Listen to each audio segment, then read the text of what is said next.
평안하십니까? 마음에 평안이 있습니까? 참 중요하지요. 마음에 평안이 있다는 거 중요하지요. 여러분 혹시 불안합니까? 초조합니까? 또 염려가 됩니까? 또 나 혼자만 앓는 마음에 고통이 있습니까? 예수님이 십자가에 돌아가신 이후에 제자들이 정말 불안했습니다. 예수님을 십자가에 못 박아 죽인 그 로마 군대와 유대 지도자들이 예수님의 제자들을 가만둘 리가 없지요. 예수님은 이제 돌아가셨고 그들을 지켜줄 선생님도 안 계시고 이들이 얼마나 불안했겠습니까? 마가의 다락방에 모여서 문을 끌어잠그고 그들이 무슨 얘기를 나누었을까요? 정말 문을 잠궈 놓고 그들이 모여서 자신들의 그 어떤 불안한 마음과 또 어떤 예수님이 하신 말씀을 믿었더라면 희망적인 얘기도 할 수 있었을 것입니다. 어떤 사람들은 죽은 예수님이 부활하고 살아났다는 소문도 있는가 하면 어떤 사람들은 그것이 거짓이라고도 하고 있고 정말 이 제자들이 불안했습니다. 그때에 예수님께서 잠가놓은 문을 통과해서 예수님이 방 안에 나타나셨지요.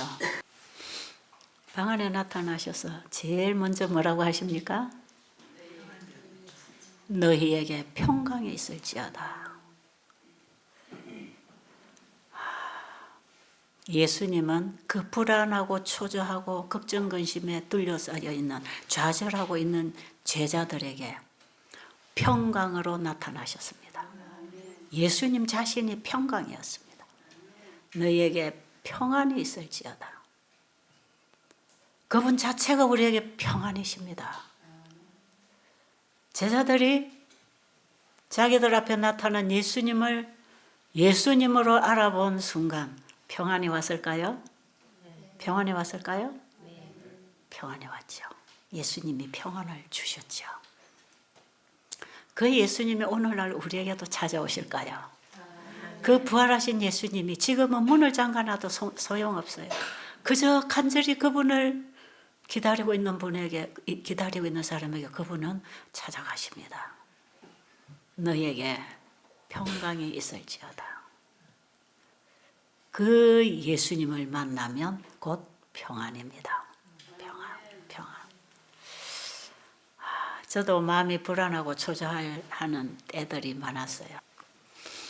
때로는 제 앞길에, 제 영혼의 시야에 먹구름이 꽉 막혀서 그렇게 사랑하던 예수님, 그분이 주신 약속의 보장을 가지고 일을 하고 살아오는데 앞뒤가 다 깜깜하고 막히고 정말 힘들 때가 있었어요. 눈물로 밤을 새울 때도 많았습니다. 너무 힘이 빠지면 하나님 나 오늘 밤에 자면 내일 아침에 일어나지 말게 해주세요. 그런 어두운 기도들을 한 적이 한두 번이 아니에요. 사단은 때때로 우리 앞에 이런 먹구름을 갖다 놓지요. 주님을 바라보지 못하도록, 주님의 약속을 잊어버리도록, 불신하도록 만들어버리지요. 그런데 주님께서는 우리에게 무슨 교훈을 주십니까? 먹구름이 끼고 비바람이 불어도 그 구름 뒤에 언제든지 태양은 떠 있단다. 구름은 지나가는 것이야. 비바람도 지나가는 것이야. 그것 때문에 좌절하지 말고 먹구름을 쳐다보지 말고 먹구름 뒤에 있는 태양을 다시 보라. 다시 바라봐라. 우리가 사방이 다 둘러싸인 것 같고 깜깜하고 희망이 없어 보일 때 사탄은 우리를 좌절시키고 가장 낭망시키고 하나님마저 불신하게 하고 하나님의 약속마저 붙들지 못하도록 우리의 믿음의 손을 연약하게 할 그때에 사단이 주는 이런 어두운 유혹 너머에 주님이 항상 계신다는 거 기억하시겠어요? 여러분 그거 붙잡겠습니까? 보이지 않지만 구름 때문에 가려진 것이지 없는 게 아니다 이 말이에요. 우리가 이 땅에서 여러 가지 시련들을 만날 때에 우리 혼자 그 시련을 겪고 있는 게 아니다 말이에요. 주님이 살아계십니다. 부활하신 주님은 지금도 우리에게 오십니다. 내 가장 가까이 와 계십니다. 내가 그분을 보지 못하는 것뿐이죠. 그분을 우리는 믿음의 눈으로 붙잡아야 돼, 보아야 되고 붙잡아야 합니다. 그게 평안이 오는 길입니다. 평안. 제가 이렇게 절망되고 좌절될 때에 몸부림을 칩니다. 하나님, 이건 뭡니까? 하나님 살아계시잖아요. 근데 이건 뭡니까? 하나님이 저를 버리셨습니까? 왜 이렇습니까? 내 속에 왜 이렇게 죄가 나를 지배하려고 합니까? 지금 내 마음은 죄가 사로잡고 있습니다. 왜 이렇게 깜깜합니까? 십자가에서 사단의 머리를 박살낸 예수님, 그 사탄이 왜 나를 물고 있습니까? 주님은 사탄을 이미 박살내고 머리를 깨버렸는데 왜 그 사탄이 나에게로 왔나요? 왜 그렇습니까? 저를 이 사단의 독으로부터 그 악한 생각, 의심하고 추측하고 원망하는 그 악한 생각들, 사단이 꽉 집어넣어 줄 때 참 힘들죠. 이것은 분명 하늘로부터 오는 생명의 생각이 아니고 사단으로부터는 사망적인 생각이라. 제가 거기서부터 헤어나기 위해서 굉장한 몸부림을 치면서 주님의 십자가 앞에 내가 가서 죽어야 주님이 내 안에 역사한다는 걸 알게 됐죠. 이거 무슨 뜻인지 아시겠습니까? 주님의 십자가 앞에 가서 내가 죽어야 내 안에 죄가 해결됩니다. 예수님은 우리를 위하여 십자가에서 모든 일을 해 놓으셨고 이미 사단은 예수님에게 패배한 적입니다. 그런데 우리에게는 아직도 사탄이 승리하고 있지요. 우리 스스로는 사탄의 세력을 이길 수 없습니다. 우리는 지금도 그의 종이 되어 있죠. 그런데 이기는 방법 딱 한 가지. 예수님이 나를 위하여 십자가에 죽으셨잖아요. 그것을 믿을 때 내가 그리스도와 함께 죽었다고 믿는 것입니다. 아십니까? 그게 믿음이라 그랬죠? 내가 그리스도와 함께 이미 죽었다. 그 죽었다는 그 믿음으로 현재 내가 십자가에 죽어라 이 말이에요. 그래서 그 믿음에는 항상 행동이 따라가는 것인데 예수님이 나를 위하여 십자가에 죽으셨다는 사실을 믿을 때 내 자아가 내 마음이 죄된 내 마음, 사단이 사로잡고 있는 그 마음을 그대로 가지고 가서 예수님에게서 내가 죽어야 합니다. 그 죽는다는 게 이론이 아닙니다. 실제로 나를 포기하는 것이죠. 오늘 내가 깊은 물 속에 떨어졌다. 내가 지금 떨어지고 있다. 떨어졌다. 그건 죽었다. 이 말이에요. 그런 심령으로 나를 나를 십자가 앞에 완전히 내려드리는 것. 나는 희망 없습니다. 나는 이미 죽었습니다. 이제 내가 더 이상 살기를 원치 않습니다. 예수님이 이제 내 안에 오셔서 이 죄로부터 건져서 새로운 사람으로 살게 해주세요. 가능할까요? 가능하겠습니까? 가능했습니다. 가능했어요. 그래서 예수님이 저를 그 수령에서부터 건져주셨어요. 그래서 제가 이렇게 살고 있는 것입니다. 우리는 지금 다 그 죄의 수령에 빠져 있는데 자기 자신이 거기 빠져 있는 줄을 몰라요. 사단에게 사로잡힌 생각을 끊임없이 하고 끊임없이 원망하고 시기하고 질투하고 오해하고 억울하고 분통하고 그 생각으로 원수 갖고 싶고 죽이고 싶고 저주하는 생각이 우리 속에 역사하고 있는데도 그것이 당연한 줄 알고 살고 있단 말이야. 그럼 네가 나한테 잘못했으니까 이것쯤이야 내가 당연히 이걸 품고 있어야 덜 억울하다고 생각하는 거죠. 그걸 버리면 너무 억울하다고 생각하죠. 내가 너를 용서해? 내가 너를 사랑해? 내가 너를 도와줘? 너 잘 되기를 내가 기도해? 그럴 수 없어. 네가 나한테 어떻게 했는데 내가 그럴 거냐. 그때에 내가 너무 억울하다고 생각하죠. 그것마저 놔버리면 내가 너무 허전하다고 생각하죠. 원수는 원수로 미워해야 안 갚음을 한다고 생각하는 그 정신이 우리를 얼마나 힘들게 합니까? 그런데 예수님은 너희에게 평안이 있을지어다 하신 그 예수님은 우리가 어떻게 하면 평안한지를 가르쳐 주신다 이 말이에요. 원수를 위하여 복을 빌어라. 와, 원수를 용서하기도 힘든데 사랑하기도 힘든데 거기다가 복까지 빌어주라고요? 그런 생각 들까요? 안 들까요? 그 생각을 십자가에 못 박아라 이 말이에요. 그 생각을 십자가에 못 박을 때 주님의 생각을 내 안에 선물로 주십니다. 내가 그리스도와 함께 죽으면 그리스도가 내 안에 오셔서 살아주십니다. 내가 살라고 하면 예수님은 내 안에 사실 수가 없어요. 두 주인이 함께 살 수 없으니까요.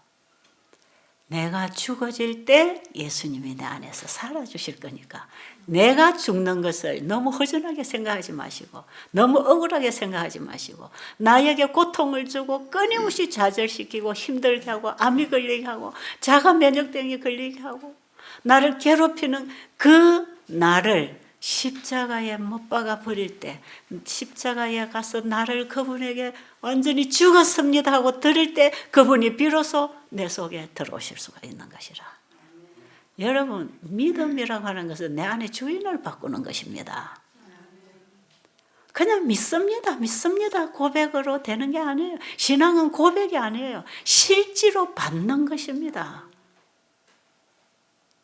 영생을 받는 것이라고요. 그러면 가지는 거 아닙니까?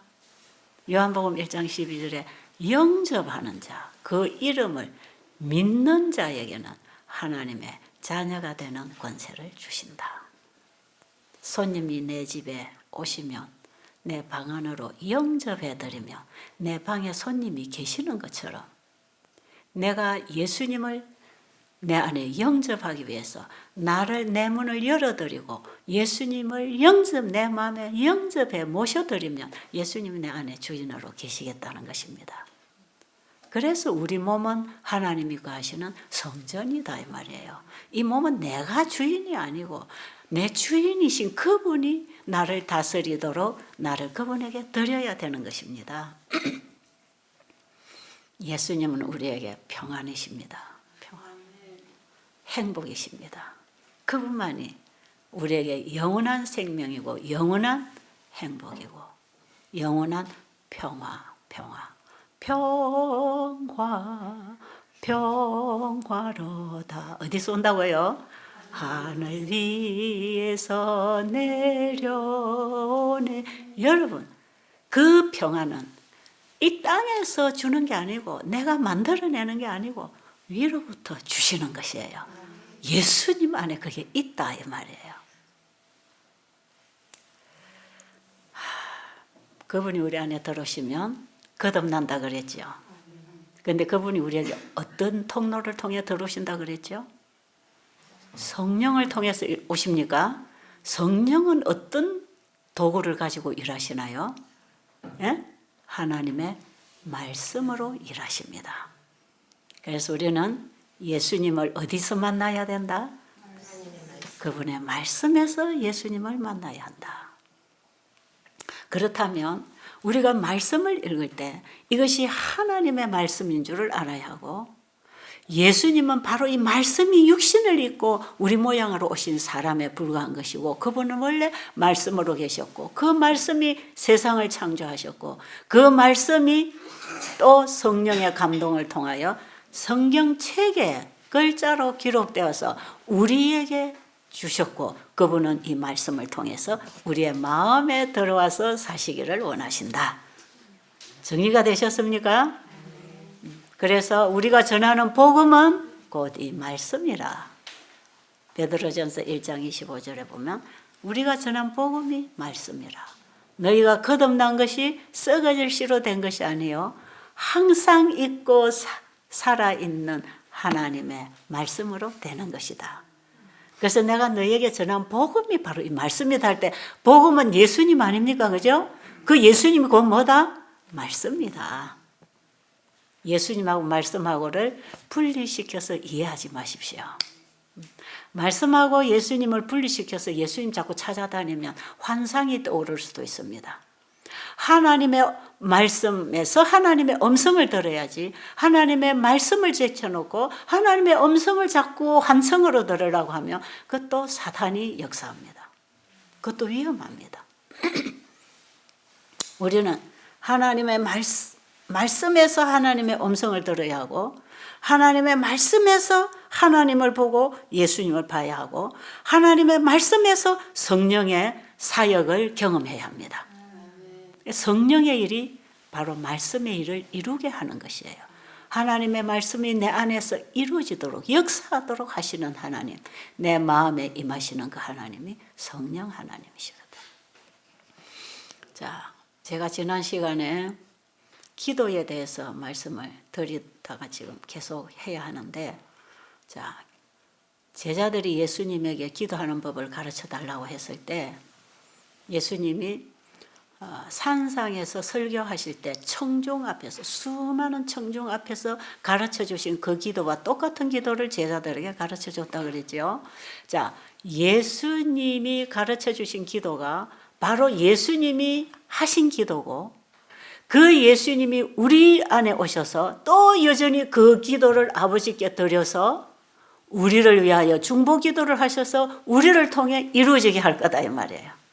그러니까 우리의 기도가 주의 이름으로 아버지 앞에 올라간다고 하는 것은 내 뜻을 구하는 게 아니고 주님의 뜻을 구할 때 주님이 자신의 뜻과 우리의 뜻이 합병되고 만나질 때 주님의 기도가 아버지 앞에 올라가면 아버지는 아들에게 응답하시고 아들은 우리의 기도에 응답을 주시는 것이라고요.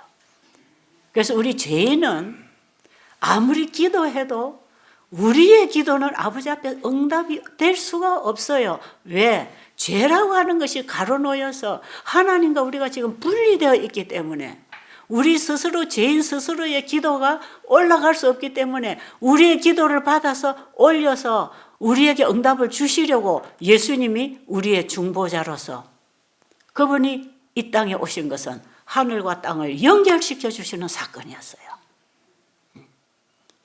죄 때문에 하나님과 우리가 영원히 분리되어 죽을 수밖에 없는데 하늘과 땅을 연결시켜 주시려고 예수님이 야곱이 꿈에 본 그 사닥다리, 그 사닥다리는 오실 예수님을 미리 표상적으로 보여준 겁니다. 야곱에게 하늘과 땅을 다시 연결하고 우리는 그 예수님을 통하여 하늘에 갈 수 있고 하나님과 교통할 수 있고 하나님의 도움을 받을 수 있고 기도는 하늘과 교통하는 것이라 그랬죠. 끊임없이 하나님의 힘과 능력을 우리가 쓸 수 있도록 허락하신 그 말씀이 기도하라. 너희가 기도하라. 구하라. 찾으라. 두드리라. 먼저 그 나라와 의를 구하라. 그분이 우리에게 기도하라고 할 때 내 이름으로 무엇이든지 구하면 받으리라 했을 때 우리는 주의 이름으로 구한다고 하는 것은 자, 지난 시간에 우리가 한번 말씀드렸는데 복습 차원에서 한 번 더 짚고 넘어가면 하늘에 계신 우리 아버지여 하고 부르는 그 하나님을 아버지라고 부를 때는 예수 그리스도를 우리에게 주실 때에 예수를 믿는 자에게 하나님은 아버지가 되신다 이 말이에요.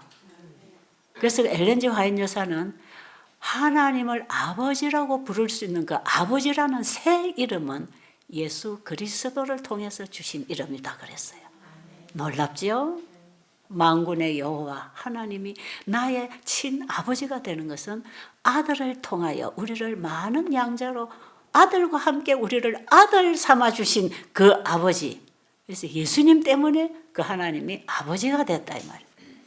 그러니까 예수님이 하나님을 아버지라고 불렀을 때, 너희도 이렇게 기도하라 했을 때, 그 기도는 바로 내가 그리스도와 함께 나는 죽어버리고 내 안에 예수님이 내 안에 영접되었을 때, 아버지는 나를 보실 때 죄인인 나를 보시지 않고 아들 예수를 통하여 나를 보시기 때문에, 내가 예수님과 하나가 돼야 아버지가 아들을 통해서 나를 하나로 보실 거 아닙니까? 그죠? 그러니까 예수를 믿는다고 하는 것은 예수님과 내가 하나 되기 위해서는 내가 죽어버리고 예수님이 영접되는 거 아닙니까? 이게 요한복음 3장 16절에 예수를 믿으면 영생 얻는다. 예수님이 나를 대신하여 죽으셨다. 그 사실을 내가 믿을 때 예수님은 나의 구주가 되시는 거라. 그래서 세상을 구원하러 오신 예수님을 믿을 때 나의 구주가 안 되는데, 바로 그 세상 속에 나를 위하여 예수님이 죽으셨다. 그래서 우리는 세상 속에 예수님을 나와 개인적인 관계를 맺는 믿음을 가져야 합니다. 여러분, 이거는 여러분의 영생과 성화에 대단히 중요한 복음이기 때문에 여기에 우리가 차질을 일으켜 신앙을 하면 항상 이론적 신앙밖에 안 됩니다. 속에서부터 변화가 일어나지 않고 여전히 죄의 종에서 끌려다니면서 허덕이고 있게 돼 있다 이 말이에요. 자, 그러면 예수님께서 너도 나처럼 기도해라.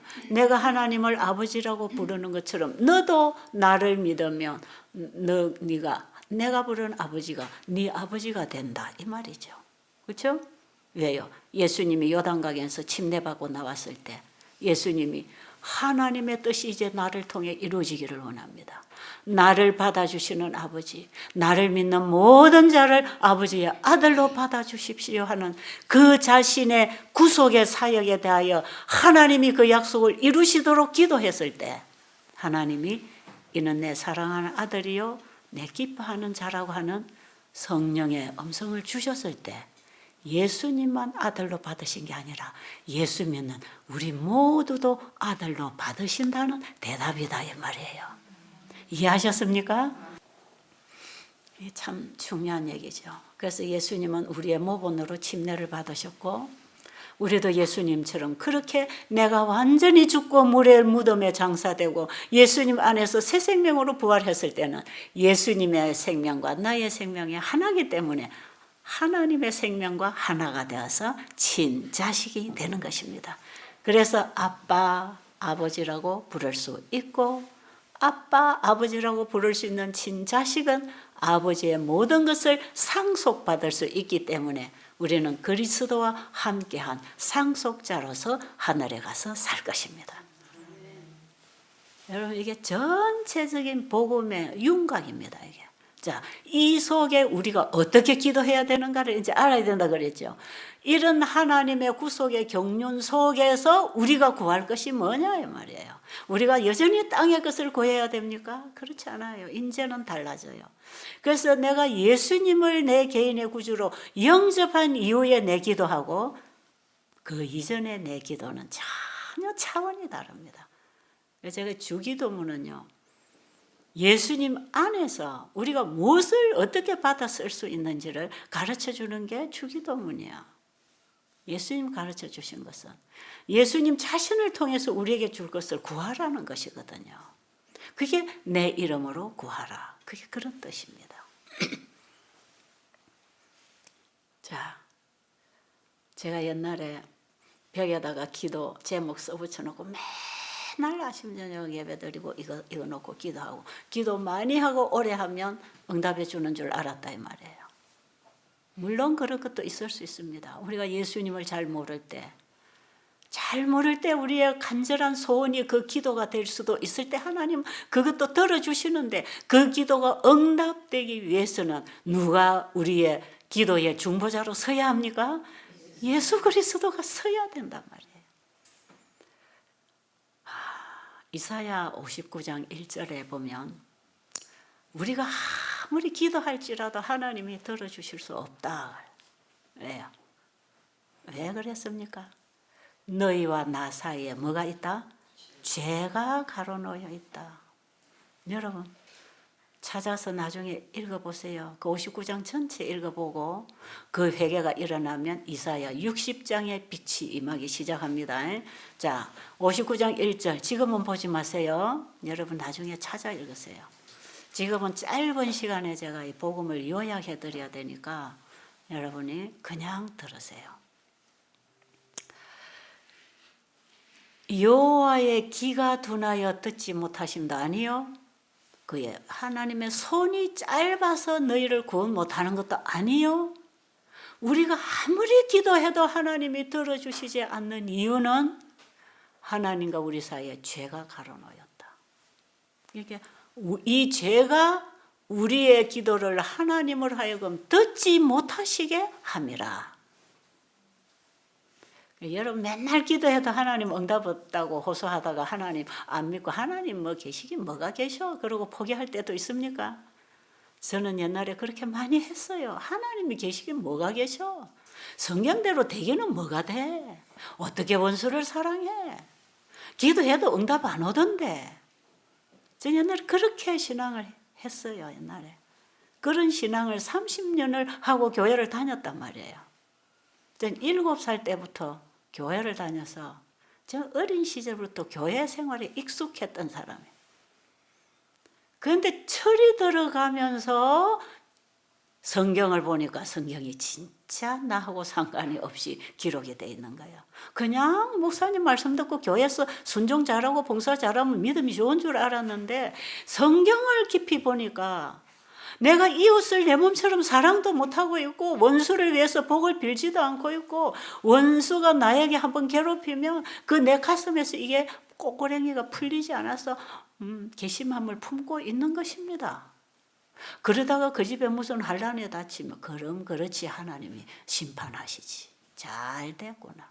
이런 생각이 여전히 내 속에 지배하더라 이 말이에요. 어떻게 성경에 하나님의 마음과 내 마음이 하나가 될 수 있느냐 말이에요. 저는 불가능이라고 생각했죠. 그런데 되는 길이 있어요. 되는 길이. 내 안에 누가 오셔야 된다? 예수님이 오셔야 돼.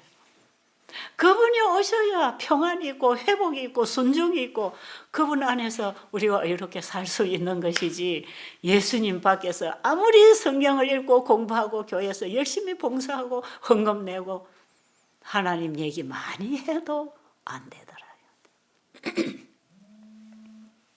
그런데 그래서 자꾸 기도하라 하니까 그래 내가 지금 이거 필요해. 우리 자식들 건강하고 공부 잘해야 돼. 우리 사업도 잘 돼야 돼. 우리 부모님 이방인인데 내가 전도해야 돼. 이거 다 필요한 거야. 맨날 놓고 기도를 해도 안 되는 거야. 안 돼.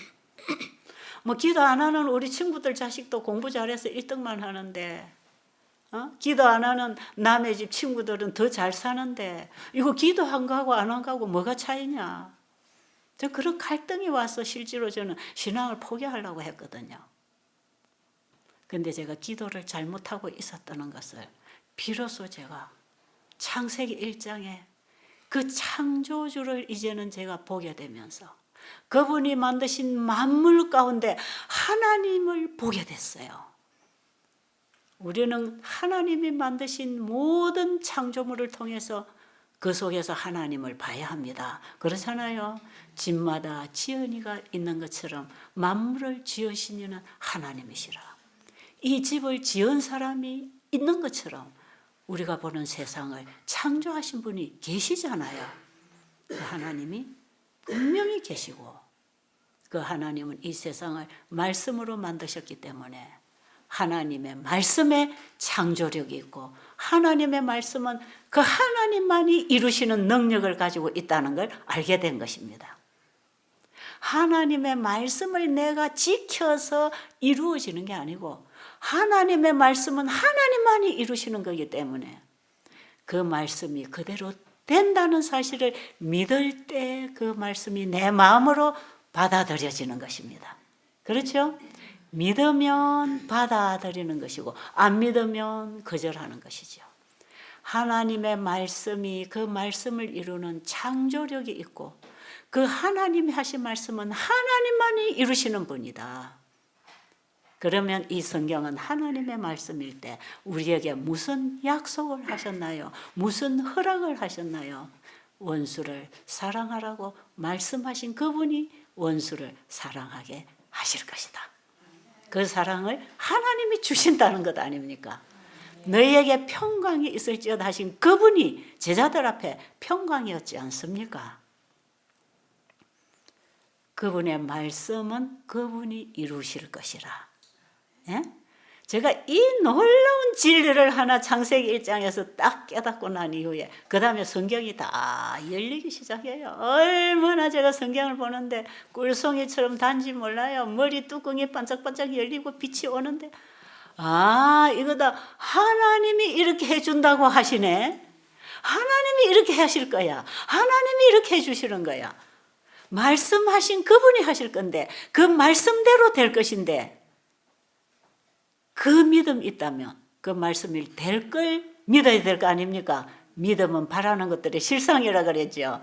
그 말씀이 그대로 될 걸 믿는 그 순간 그 믿음이 말씀을 내 마음에 가지고 오는 것입니다. 그래서 믿음은 하나님이 주신 선물을 받아 지고 오는 손이다 이 말. 이 손의 역할을 하는 게 믿음이지. 믿음이 어떤 공로가 있어서 능력을 받는 게 아니고 믿음은 하나님이 주신 그 모든 선물을 손이 가서 받아오듯이 믿음은 손의 역할을 하는 것이라. 그래서 하나님의 말씀이 그대로 이루어졌다는 걸 우리가 분명히 안다면, 성경이 하나님의 말씀이 기록된 책이라는 걸 분명히 안다면 그 말씀은 하나님이 이루실 걸 믿겠지요? 그렇게 될까요? 여러분 오늘 여기에 믿음을 갖게 되기를 바랍니다. 저는 이렇게 해서 믿음을 이제 얻었습니다. 믿음은 또 그분이 주시는 거야. 아, 하나님이 다 보여주시고 내 말을 네가 믿겠느냐? 네가 나를 믿는다면 내 말을 믿을 것이다. 왜요? 하나님이 창조주라면 그 창조가 말씀으로 이루어졌다면 그 창조주를 믿는다면 그 말씀이 그대로 될 걸 믿겠지요? 그래서 네가 나를 믿고 살아라. 그게 뭐냐면 내 말에 순종하고 살아라. 그래서 창세기 2장 1절로 3절에 안식일은 창조의 기념일로서 7째 날에 안식하신 것은 6째 날까지 창조하신 하나님을 기억하고 그분이 어떤 분인지 잊어버리지 말고 그분을 믿고 그 말씀을 따라 사는 게 영생이라고 하는 영원한 법을 인간에게 세워주신 것이 안식일 법입니다. 이게 범죄한 이후에도 10계명 가운데 4째 계명에 하나님이 또다시 우리에게 새겨주셨어요. 안식일을 기억하여. 그게 뭡니까? 창세기 1장, 2장의 안식일을 그걸 기억해라. 이 세상을 누가 만들으셨느냐?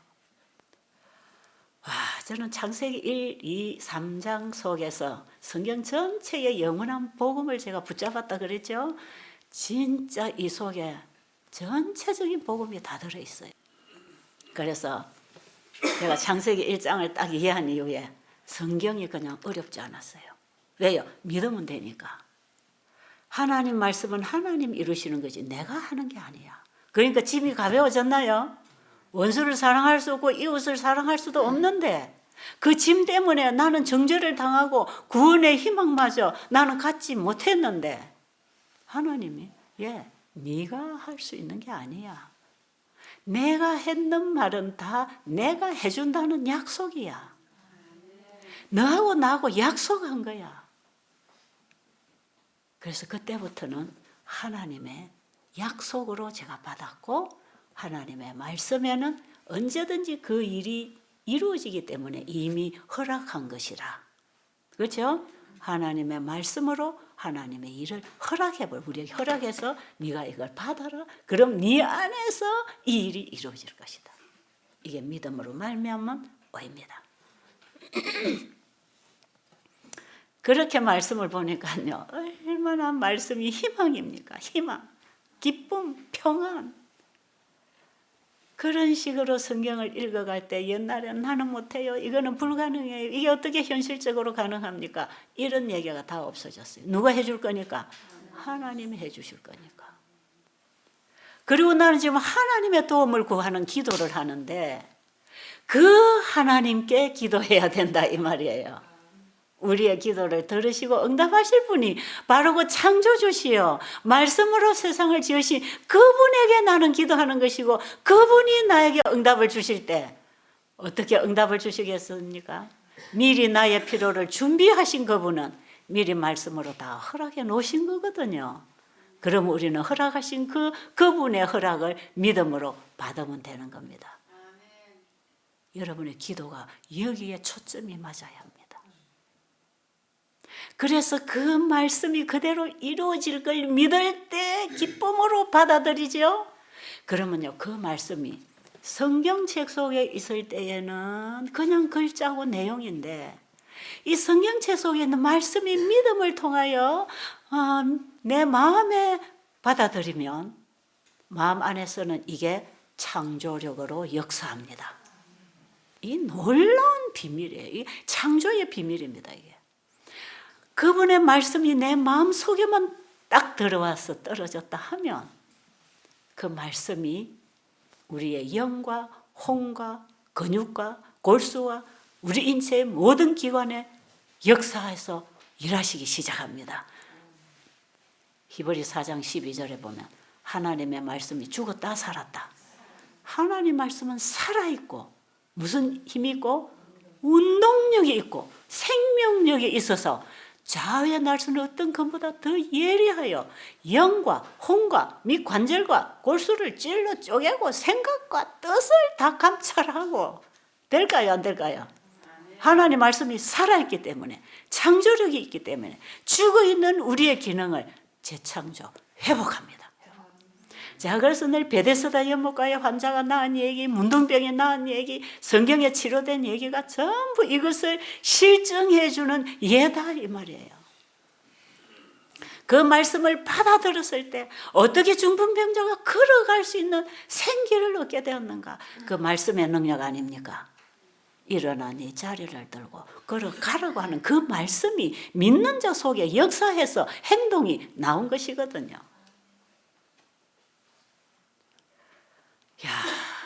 그 믿음으로 말씀을 받아들였을 때 내가 스스로 변화시킬 수 없고 할 수 없는 힘이 말씀에서 오는 것입니다. 그래서 누가복음 8장 11절에 보면 하나님의 말씀을 씨앗이라고 비유하고 있잖아요. 마태복음 13장에도 예수님이 씨 뿌리는 비유를 말씀하실 때 바로 이 진리를 지금 설명하고 계시는 거라고요. 씨앗이 씨앗 그대로 있으면, 씨앗이 그릇에 담겨 있으면 평생 가도 씨앗 하나로 있지만 어디 떨어지면, 씨앗이 어디 떨어지면 땅에만 심어지면, 옥토에만 떨어지면 이 씨앗이 역사합니까? 생명의 역사가 일어납니까?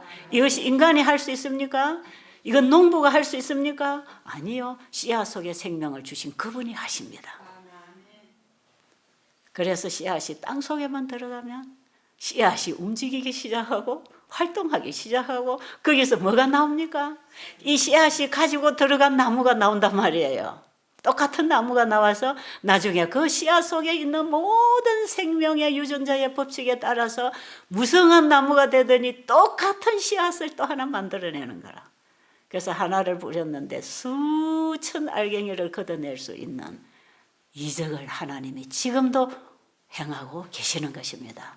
하나님의 말씀 속에는 기적이 포함되어 있습니다. 그래서 씨앗알이 들어갔는데 큰 나무가 나와서 수많은 알갱이를 걷어 먹을 수 있는 그 기적이 오늘날도 하나님 말씀을 통하여 우리의 삶 속에, 우리의 마음 속에서 일어나는 거야. 저는 이 말씀을 그냥 공부를 어디 하고 배워서 가르치는 게 아니에요. 저는 이것을 누구에게 설교 듣고 배운 게 아니에요. 하나님의 말씀이 씨앗이며 씨앗이 땅에 들어가서 무슨 일을 하는가? 말씀에서 배우고 깨닫고 그 말씀이 이런 능력이 있고 창조력이 있어서 이 세상을 만들어냈다면 동일한 그 말씀이 내 마음에 들으면 나의 죄된 생각으로부터 끊어주실까요? 죄된 감정으로부터 돌려주실까요? 죄를 행하고 사단의 죄의 종으로 살아왔던 옛 생애를 바꿀 수 있을까요? 바꿔집니다, 여러분.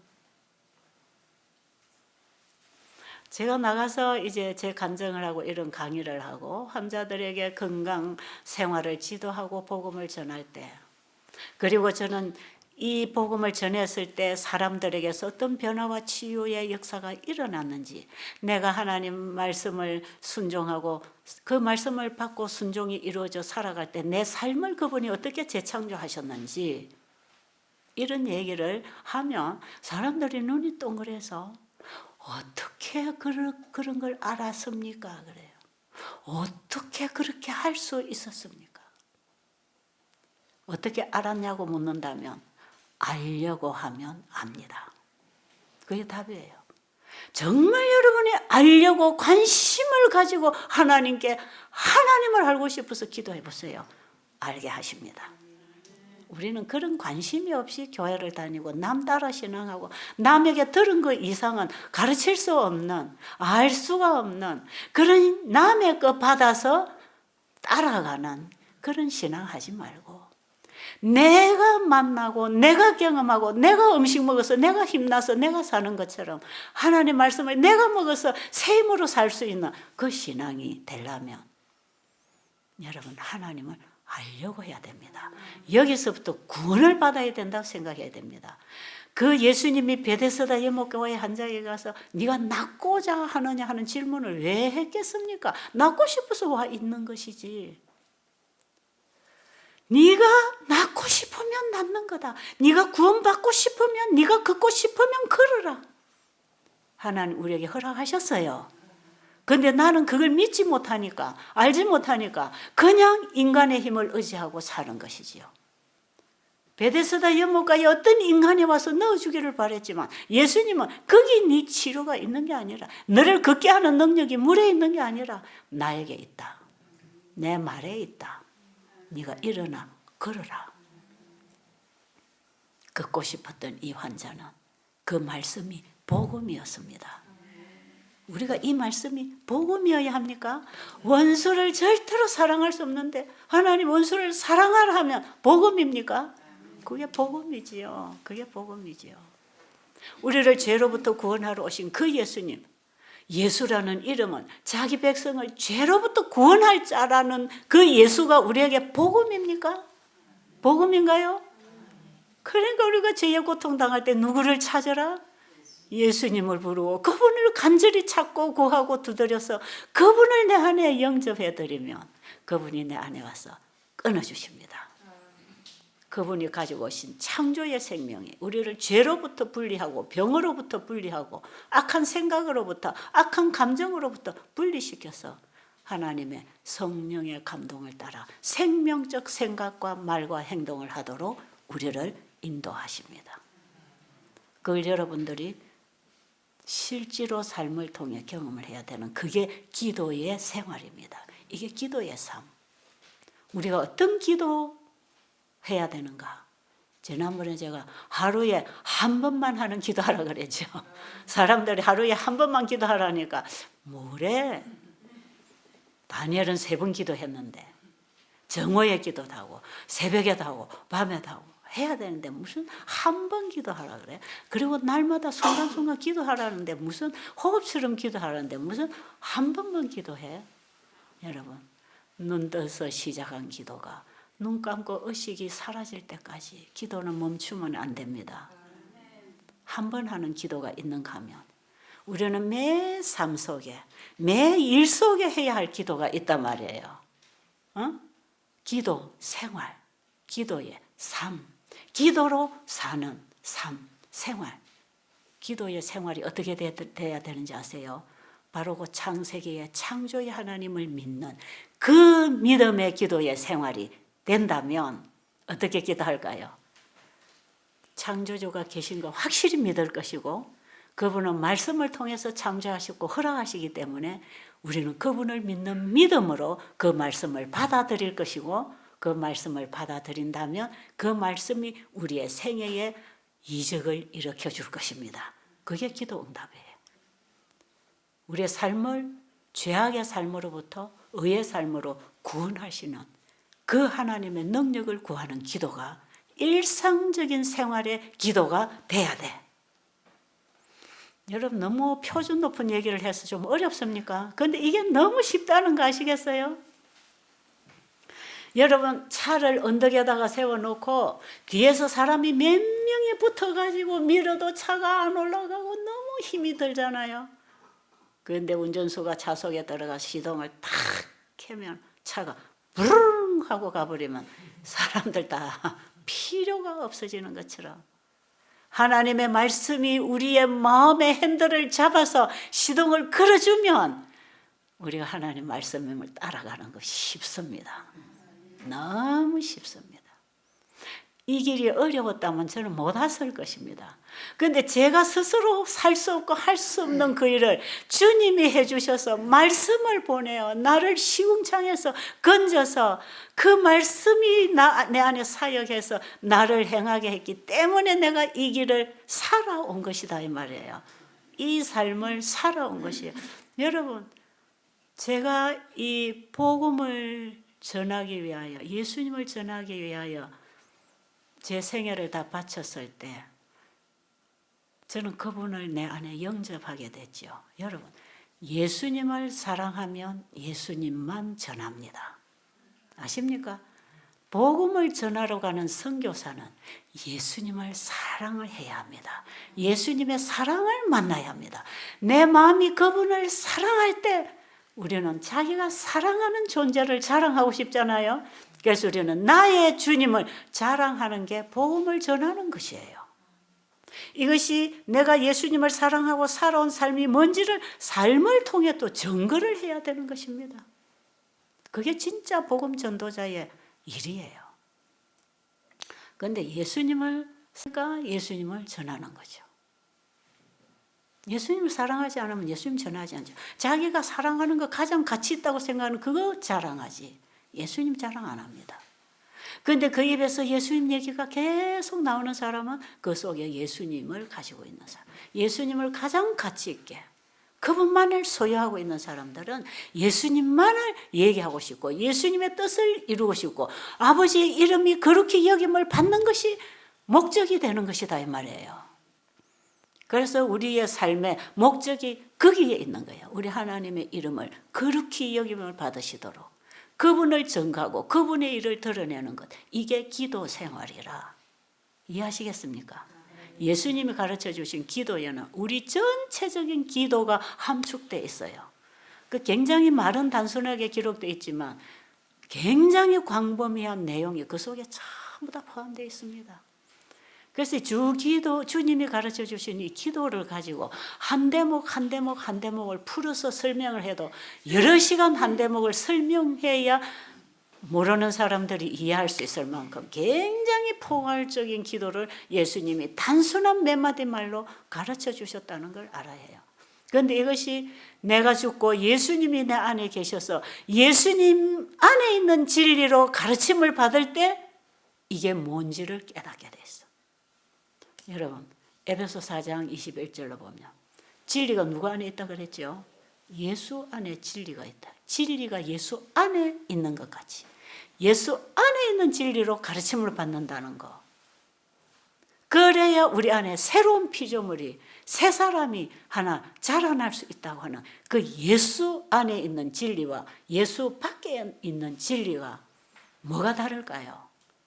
예수 없이 말씀 보면 이게 전부 율법이고 이게 행위를 가르치는 거고 내가 해야 되는 그런 어떤 하나님의 불가능을 요구하는 그런 부담으로 이게 오는 거지만 예수님과의 관계, 생명적인 그 사랑의 관계를 맺고 그 사랑 안에서 이 말씀을 보면 이게 전부 다 나를 살려주는 양식이 되는 것입니다.